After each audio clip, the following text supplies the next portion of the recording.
ఒక భాష, రెండు రాష్ట్రాలు, ఒక పెద్ద వివాదం. కేరళ తీసుకొచ్చిన ఒక కొత్త చట్టం పక్క రాష్ట్రమైన కర్ణాటకతో ఎందుకు ఇంత పెద్ద గొడవకు కారణమైంది? ఈ మలయాళ భాషా బిల్లు వెనుక ఉన్న పూర్తి కథేంటో ఈరోజు మనం వివరంగా మాట్లాడుకుందాం. అవును, విన్నది నిజమే. ఒక భాషకు సంబంధించిన బిల్లు రెండు రాష్ట్రాల మధ్య రాజ్యాంగ పోరాటానికి దారితీసింది. అసలు కేరళ తెచ్చిన ఆ చట్టంలో ఏముంది? కర్ణాటక ఎందుకంతలా వ్యతిరేకిస్తోంది? రండి, ఈ చిక్కుముడిని విప్పుదాం.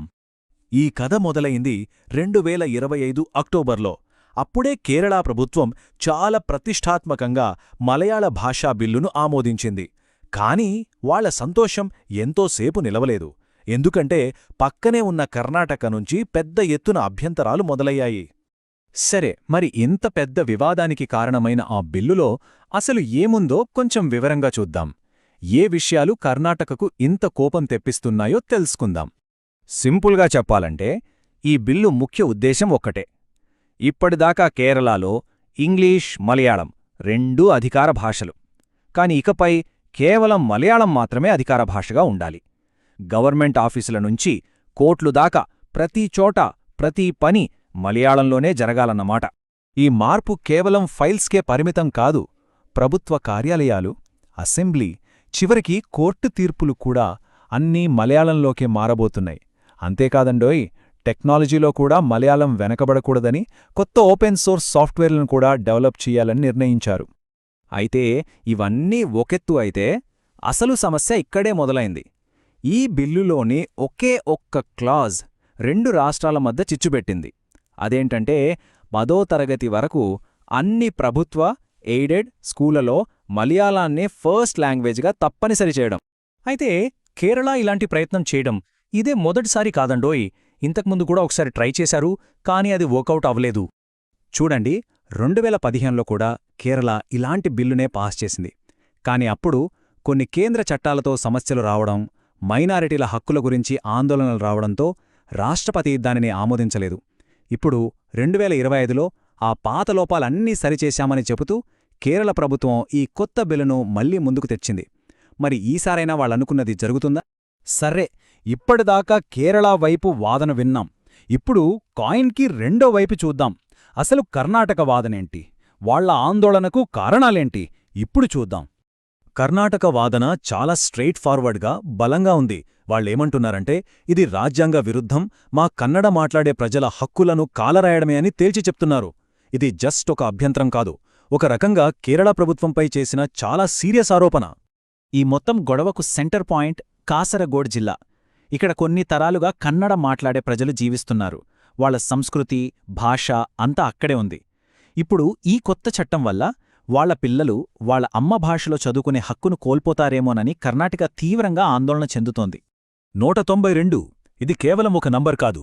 కాసరగోడ్లో ప్రస్తుతం మిగిలి ఉన్న కన్నడ మీడియం స్కూళ్ల సంఖ్య. ఇప్పటికే ఈ సంఖ్య 197 నుంచి తండిపోయింది.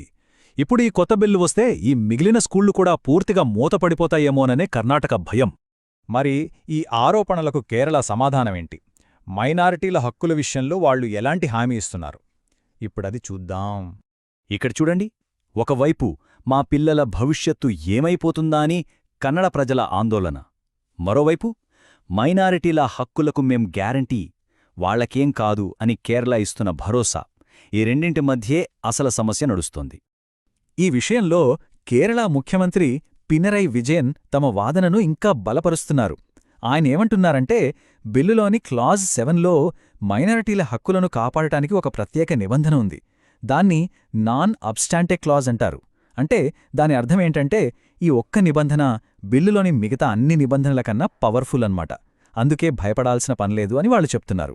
కేరళ ప్రభుత్వం కేవలం కన్నడ వాళ్ల గురించే కాదు, రాష్ట్రంలో ఉన్న తమిళం, తుళు, కొంకణి మాట్లాడేవారి హక్కులను కూడా కాపాడుతామని హామీ ఇస్తోంది. వాళ్లు తమ మాతృభాషలోనే ప్రభుత్వంతో ఉత్తర ప్రత్యుత్తరాలు జరపవచ్చని కూడా చెప్తోంది. అంతా 1963 అధికార భాషల చట్టం ప్రకారమే చేస్తున్నామని అంటోంది. సరే, ఇంత జరిగాక ఇప్పుడు ఈ వివాదం ఏ దశలో ఉంది? ముందు ముందు ఏం జరగబోతోంది? ఈ పోరాటం ఎటుదారి తీస్తోంది? ఫైనల్గా ఆ విషయాలు చూద్దాం.